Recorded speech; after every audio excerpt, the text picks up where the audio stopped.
Baik, selamat sore. Perkenalkan, nama saya David Netsu Suraban dan kelas 2 EAKT. Di sini saya akan menjelaskan bagaimana tahapan audit.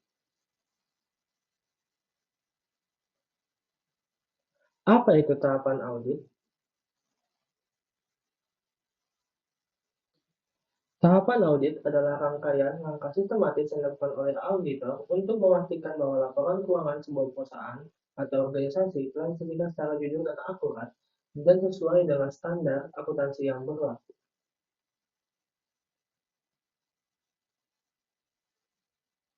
Berikut ini adalah gambar dari tahapan audit yang telah saya kerjakan. Kita masuk ke rangkaian pertama di slide berikutnya, yaitu adalah merencanakan dan merancang pendekatan audit.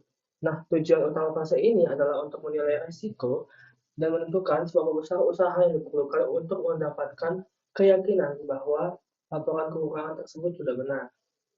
Yang pertama adalah menerima klien dan melakukan perencanaan awal, di mana auditor ini akan melakukan evaluasi integritas, manajemen, dan kemampuannya untuk tetap independen. Auditor juga akan menetapkan tim yang memiliki kompetensi yang sesuai dengan jenis industri klien. Berikutnya ada memahami bisnis dan industri klien. Di sini artinya adalah auditor harus tahu bagaimana klien menghasilkan uang, siapa pesaingnya, dan apa regulasi hukum yang mengaturnya. Tahap ini, tempat ini auditor tidak akan tahu di mana letak potensi manipulasi angka yang ada di industri klien. Yang ketiga ada melakukan prosedur analitis pendahuluan. Yang artinya adalah ini melibatkan perbandingan angka tahun dengan tahun lalu. Jika ada loncatan yang tidak masuk akal, misalnya penjualan naik 50% dan perhitungan ekonomi sedang lesu, ini akan menjadi bendera merah untuk diselidiki. Yang keempat ada menetapkan pertimbangan awal tentang materialitas dan materialitas kerja. Ini adalah ambang batas kesalahan, di mana sang auditor itu harus menetapkan materialitas apa aja yang perlu untuk perusahaan dan kinerja dalam pegawai dalam perusahaan tersebut. Yang pertama, auditor menentukan berapa besar nilai kesalahannya, misal 100 juta, 200 juta, dan lain sebagainya. Yang dapat mengubah keputusan investor. Jika kesalahan di bawah itu mungkin dianggap tidak material. Misal, contoh kasusnya seperti yang tadi, misal 100 juta. Nah, itu dianggap auditor sudah melakukan kesalahan materialitas.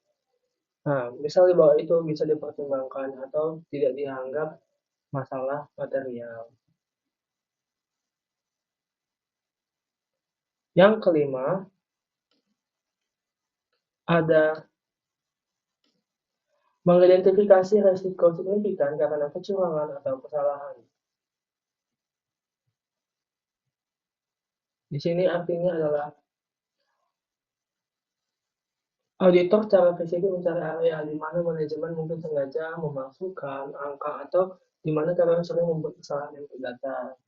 Nah, biasanya ini sering terjadi di perusahaan-perusahaan besar, di mana auditor seringkali menemukan kesalahan dalam penulisan di laporan keuangan, baik itu dari internal ataupun diperbuat secara sengaja maupun tidak sengaja.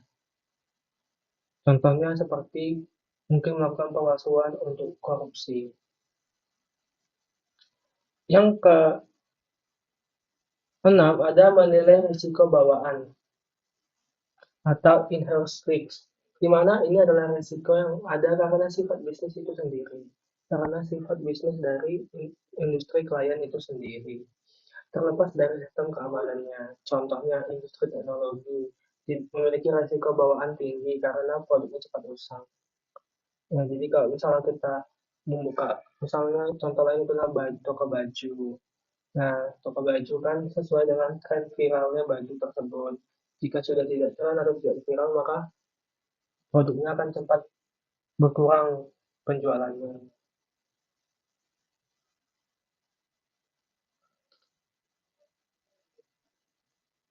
Berikutnya ada memahami pengendalian internal dan menilai risiko pengendalian atau control risk.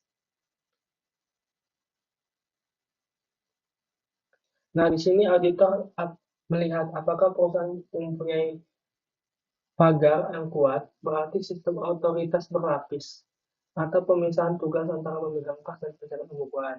Nah, ini artinya pemisahan penugasan, di mana di setiap perusahaan itu tidak boleh hanya satu orang yang menjadi audit, mau yang memegang uang, atau yang di bagian keuangan, dan yang memegang kas. Itu harus dipisah, karena jika dalam satu orang dapat menyebabkan kesalahan atau kecurangan dalam orang tersebut.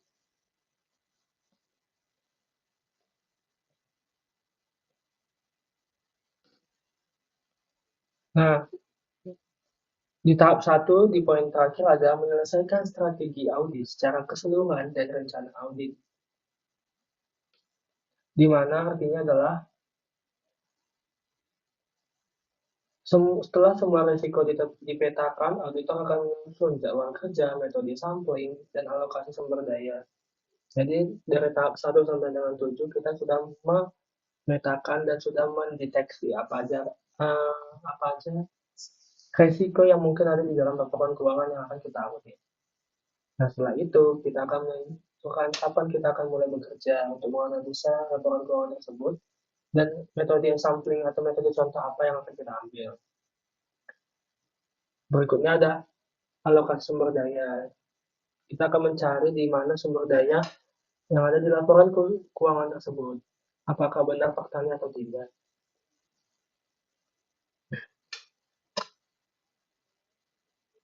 Berikutnya kita masuk ke tahap yang kedua, itu adalah melakukan pengujian, pengendalian, dan pengujian substansi transaksi.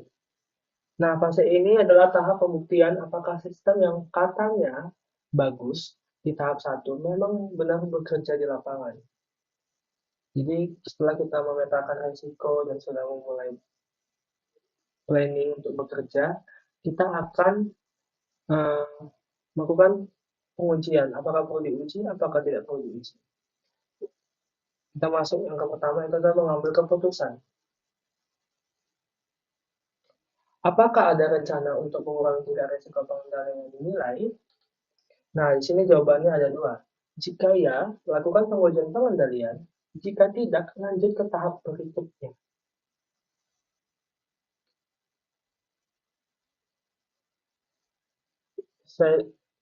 Detailnya adalah seperti yang terlihat pada tahapan audit, pada gambar tahapan audit, ada jalur keputusannya dan tidak. Jika auditor merasa sistem internal klien kuat, maka dia akan memilihnya. Tapi jika dia merasa ada kecurangan pada laporan keuangan, dia akan memilih tidak dan akan melakukan pengujian manual. Dan jika ya, tadi dia akan melakukan pengendalian internal secara langsung. Nah, ini jika tidak dia akan melakukan pengujian substansi atas transaksi.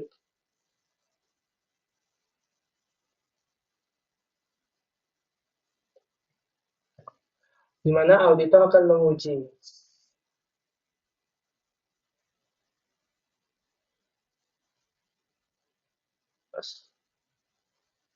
di mana auditor akan menguji kebenaran angka pada transaksi. Auditor juga akan memeriksa apakah nilai uang yang keluar masuk sudah dicatat ke akun yang benar pada tanggal yang tepat. Nah, sebelum itu, tadi kan saya bilang jika ya dia akan melakukan pengujian internal atau pengendalian internal. Apa itu pengujian pengendalian? Pengujian pengendalian adalah di mana auditor mengambil uji sampel, misalnya mengambil 50 faktor penjualan, dan mengecek apakah semuanya sudah ditandatangani oleh manajer yang berwenang sesuai dengan prosedurnya. Jika sudah, berarti benar apa yang di laporan keuangan dan apa yang ada di dalam bukti transaksi. Nah, yang keempat adalah menilai kemungkinan salah saji dalam laporan keuangan.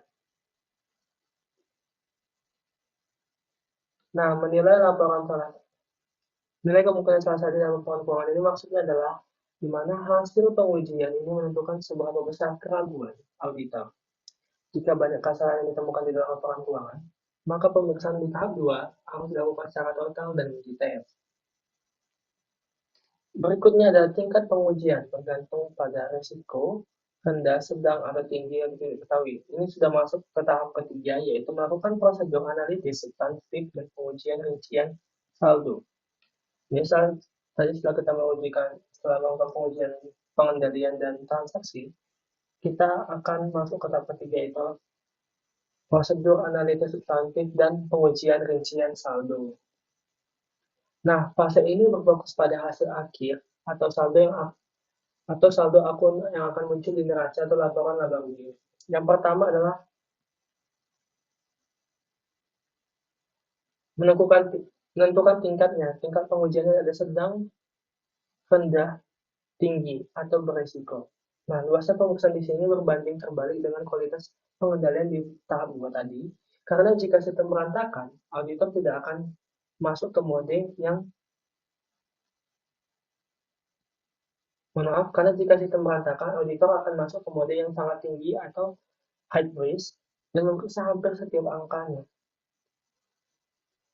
Nah, yang kedua ada melakukan prosedur analitis substansif, di mana auditor menggunakan logika rasio. Contohnya, mengalihkan jumlah karyawan dengan rata-rata gaji, memastikan bahwa total biaya gaji yang dikeluarkan perusahaan tersebut itu masih masuk logika, sesuai dengan perhitungan yang telah dihitung oleh auditor. Berikutnya ada melakukan pengujian pada pos-pos utama. Apa sih maksudnya itu? Nah, auditor fokus pada akun-akun yang sangat besar nilainya atau sangat rawan seperti kas di bank, piutang pelanggan, dan aset tetap. Nah, berikutnya ada melakukan pengujian tambahan atas rincian saldo. Nah, rincian saldo ini berarti dia lebih lengkap karena namanya rincian saldo, di mana adalah verifikasi fisik dan eksternal. Contohnya, konfirmasi dari bank eh, apakah perusahaan pernah menerima konfirmasi dari bank dan atau bertanya langsung ke banknya bahwa saldo klien benar sesuai dengan laporan atau rekening koran. Yang kedua ada contohnya stock of name, di mana datang ke gudang dan menghitung visinya secara langsung satu persatu. Baru kemudian konfirmasi piutang menghubungi pelanggan klien untuk menginformasikan bahwa benar adanya atau tidak adanya piutang yang tercatat pada perusahaan tersebut. Berikutnya ada melakukan pengujian tambahan untuk penyajian dan pengungkapan. Ini sudah hampir memasuki tahap akhir karena sudah memasuki fase yang keempat, yaitu menyelesaikan audit dan menerbitkan laporan audit. Nah, ini sudah memasuki tahap yang keempat, di mana poin pertamanya adalah melakukan pengujian tambahan untuk pengujian dan pengungkapan. Ini adalah pengemasan.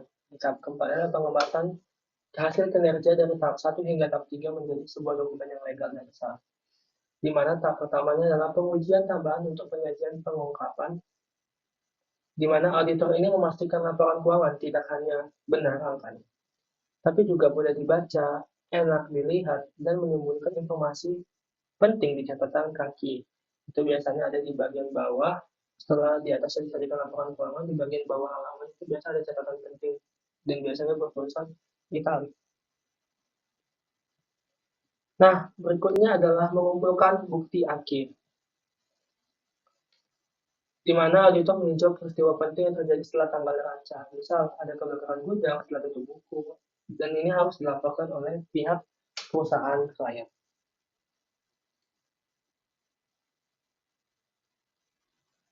Berikutnya ada Evaluasi hasil.